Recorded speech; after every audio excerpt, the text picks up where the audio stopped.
Ya baik, selamat sore dan salam literasi. Perkenalkan, nama saya Mike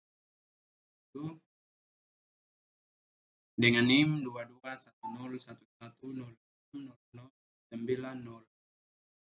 Fakultas MIPA, Matematika dan Ilmu Pengetahuan Alam, Prodi, Sistem Informasi, Mata Kuliah Bahasa Indonesia, dosen pengampu, Dr. J. Nimbang, M.Hum, dosen mata kuliah, Vince Watak, SPD, MPD. Ya, pada kesempatan kali ini, saya akan menjelaskan materi di bab 2, yaitu bahasa lugas dalam genre makro. Ya. Bahasa lugas. Bahasa lugas adalah bahasa yang memiliki makna tidak mengalami perubahan. Bahasa lugas tidak memiliki penggandaan makna.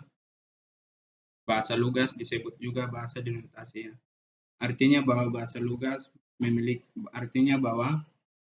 lugas adalah bahasa yang memiliki makna sebenarnya. Sedangkan genre sama artinya dengan ragam, berbagai, bervariasi.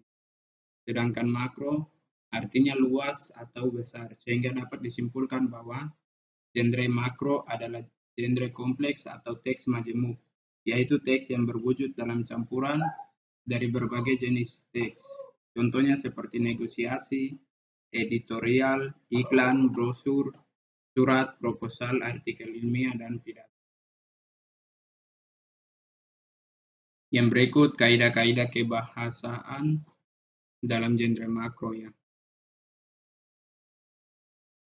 Ya, yang pertama menggunakan kalimat kompleks. Kalimat yang terdiri atas induk kalimat dan anak kalimat.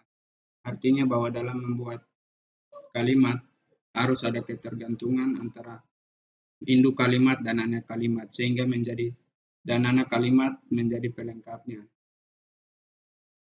Yang berikut kata rujukannya.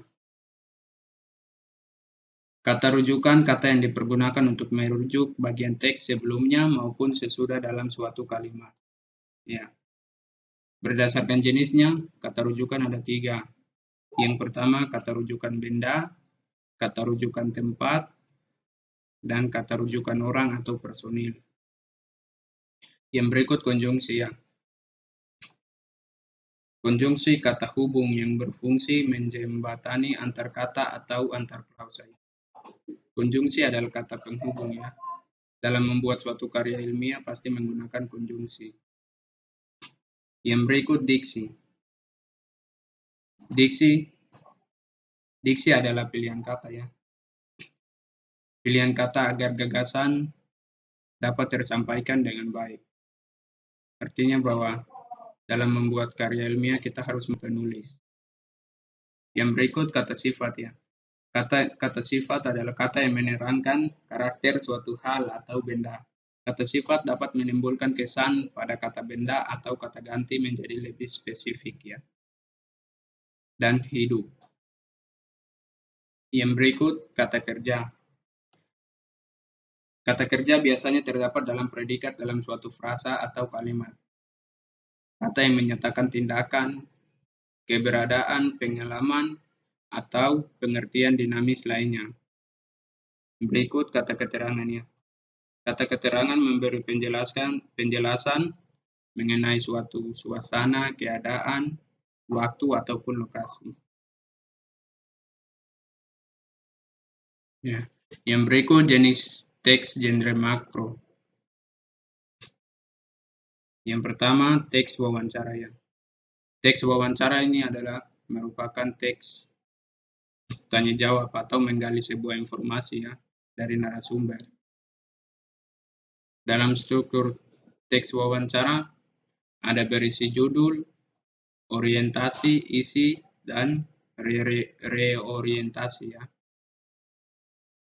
Dan teks wawancara bisa kita lihat di koran, televisi, radio, bahkan di media online ya.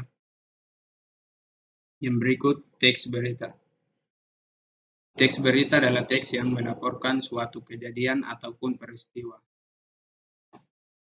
mengenai suatu hal yang sedang terjadi. Dalam menyampaikan suatu berita, dalam menyampaikan suatu berita tidak harus secara tertulis ya, bisa secara langsung ataupun lisan. Yang berikut teks artikel jurnal. Artikel artinya tulisan yang bertujuan memberikan informasi kepada pembaca tentang topik yang didukung oleh fakta. Sedangkan jurnal adalah tulisan yang berisi artikel informatif dan akademis tentang suatu topik yang diterbitkan secara periodik atau secara berkala. Yang berikut teks surat ya. Teks surat adalah sarana komunikasi untuk menyampaikan informasi dari satu pihak ke pihak lain. Yang berikut teks percakapan telepon. Percakapan telepon artinya perbincangan yang melibatkan dua orang atau lebih tanpa tatap muka. Struktur teks percakapan telepon terdiri dari pembukaan, isi, dan penutup. Yang berikut teks layanan jual beli. Ya. Teks layanan jual beli berkaitan dengan produk, percakapan antara pedagang dan konsumen. Pada teks ini terdapat struktur teks negosiasi, yaitu orientasi pengajuan, penawaran, persetujuan, dan penutup. Teks jenis ini lebih spesifik membahas tentang proses persetujuan oleh kedua belah pihak.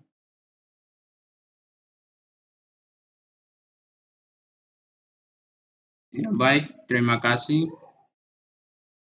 Sekian dari saya. Ya, sekian dari saya materi tentang bahasa Indonesia dalam genre makro. Akhir kata, bila ada kata-kata yang salah, saya memohon maaf yang sebesar-besarnya. Salam literasi. Selamat sore.